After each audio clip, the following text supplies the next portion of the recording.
안녕하세요. 재테크강사를 활동하고 있는 지산튜브입니다. 모든 사람이 부동산으로 행복해지는 그날까지 지산튜브가 여러분과 함께 하도록 하겠습니다.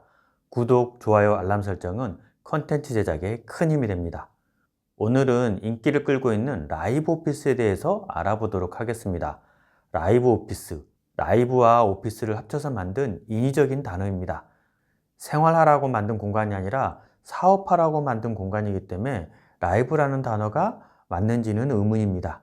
그럼에도 불구하고 인기가 많기 때문에 어떤 점이 라이브 오피스의 장점이 있고 어떤 점이 단점이 있는지 특장점을 좀 알아보도록 하겠습니다.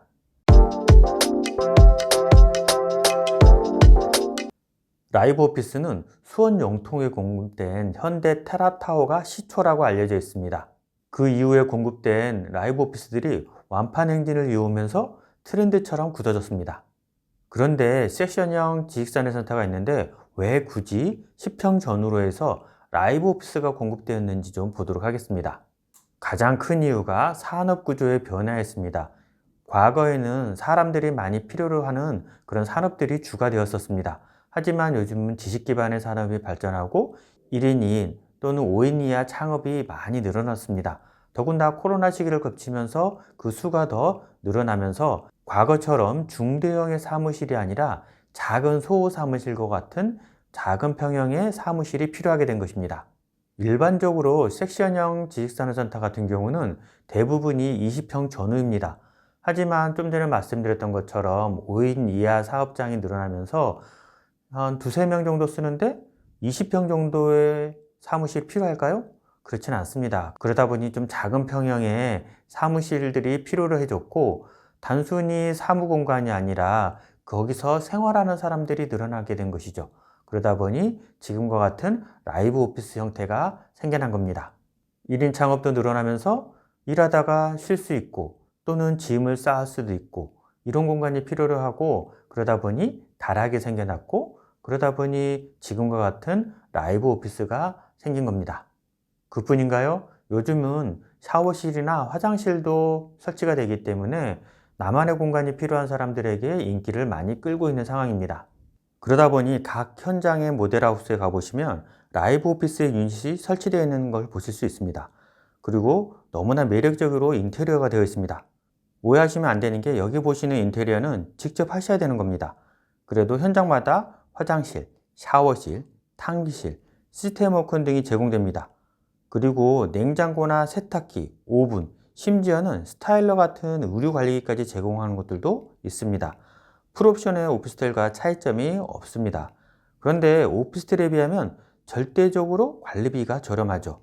당연히 선택은 오피스텔보다는 라이브 오피스가 맞는 겁니다. 그리고 라이브 오피스는 엄연히 공장입니다. 지식산업센터에 공급되는 공장. 그러다 보니 지식산업센터의 장점을 고스란히 혜택을 보고 있는 겁니다.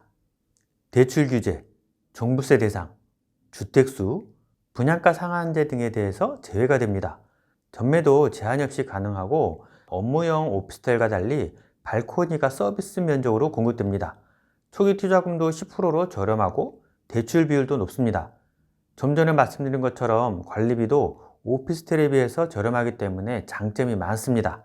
다만 라이브 오피스를 업무 지원 시설로 분류하는 현장이 가끔 있습니다. 이럴 경우는 대출 비율이 다소 떨어질 수 있으니 현장마다 확인해 보셔야 합니다. 이만큼 특장점이 뚜렷하기 때문에 완판 행진을 이어가고 있는 것으로 보여집니다. 그러면 장점만 있는 건 아닐 테니 단점을 좀 알아보도록 하겠습니다.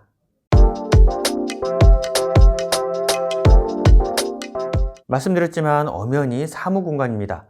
지식산업센터에 공급되는 공장. 그러다 보니 전입신고가 안 되고 주거도 할 수 없습니다. 주거가 안 된다고 하지만 이 부분을 어떻게 증빙할지는 모르겠습니다. 그리고 일반 주거시설에 비해서 커뮤니티 등의 편의시설이 부족하지만 최근 공급되는 대형 지식산업센터의 커뮤니티 시설 등이 놀라울 정도로 훌륭합니다. 수영장까지 공급되는 곳이 있을 정도니 이 부분이 계속 단점이 될지는 의문입니다. 그리고 주거용이기 때문에 바닥난방이나 도시가스 이입이 안 됩니다. 하지만 바닥난방이 공급되는 현장들도 존재하고 공급이 안 되더라도 수분양자가 직접 전기 판넬 공사 같은 걸 하게 되면 바닥난방이 되기 때문에 이 부분도 단점이 되기는 어려울 것 같습니다. 바닥 난방이 처음으로 공급된 곳이 바로 제주도에 공급된 유포리아라는 곳입니다. 바닥 난방이 되다 보니까 숙소로 활용되거나 에어비앤비처럼 활용되는 경우가 많이 있어서 기존 오피스텔 사업자들을 민원을 넣거나 숙박업에 관련된 분들이 민원을 넣는 경우가 많이 있습니다. 원칙적으로는 바닥 난방이 되지 않는다. 하지만 바닥 난방을 해주는 현장들도 존재한다. 이렇게 알고 계시면 될 것 같습니다. 지역적으로 또는 현장별로 바닥 난방이 안 되거나 샤워 시설을 공급하지 않는 현장이 있으니까 항상 유닛을 잘 보시고 유닛이 없다고 하면 현장 담당자에게 꼭 확인을 하시기 바랍니다. 그리고 간혹 30평대 이상의 대형 평수에 라이브 오피스가 공급되는 곳이 있습니다. 30평대면 방도 여러 개이기 때문에 이게 집인지 사무실인지 헷갈릴 정도로 공급되는 곳이 있습니다. 이만큼 라이브 오피스도 다양한 형태로 공급되고 있습니다. 산업 구조가 바뀌면서 라이브 오피스라는 히트 상품이 만들어졌고 지금도 꾸준히 수요가 늘고 있습니다. 다만 정도가 아닌 일부 편법이 많이 이루어지고 있기 때문에 이 부분들은 규제가 만들어질 수도 있습니다. 다만 규제가 만들어지려고 하려면 시간이 필요하고 허들들이 존재하기 때문에 규제로 이어질지는 잘 모르겠습니다. 그리고 규제가 만들어진다고 하더라도 이미 공급된 현장을 어떻게 할 수는 없기 때문에 이미 분양을 받으신 분들은 걱정을 하지 않으셔도 될 것 같습니다. 그 이유는 도면 자체가 관에서 허가를 받은 거기 때문입니다. 이렇게 장점과 단점이 뚜렷합니다. 그리고 현장 모델하우스들을 가보면 대부분이 라이브 오피스를 유닛으로 만들어 놨습니다.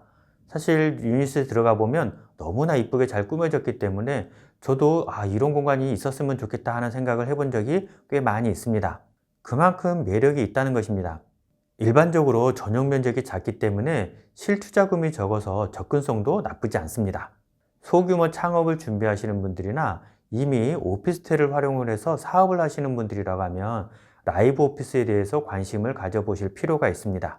소규모 창업이나 소규모 회사들이 이전지로는 라이브 오피스가 최고의 선택이라고 생각됩니다. 이상으로 영상을 마치도록 하겠습니다. 더 궁금하신 점은 영상 아래 더보기를 누르셔서 제가 운영하는 단톡방에 들어오시면 지식산업센터나 관련된 정보들을 얻으실 수 있습니다. 많은 분들이 들어오셔서 다양한 의견을 함께 나눌 수 있었으면 좋겠습니다. 모든 사람이 부동산으로 행복해지는 그날까지 지산튜브가 여러분과 함께 하도록 하겠습니다. 도움이 되셨다면 구독, 좋아요, 알람 꼭 부탁드립니다. 감사합니다.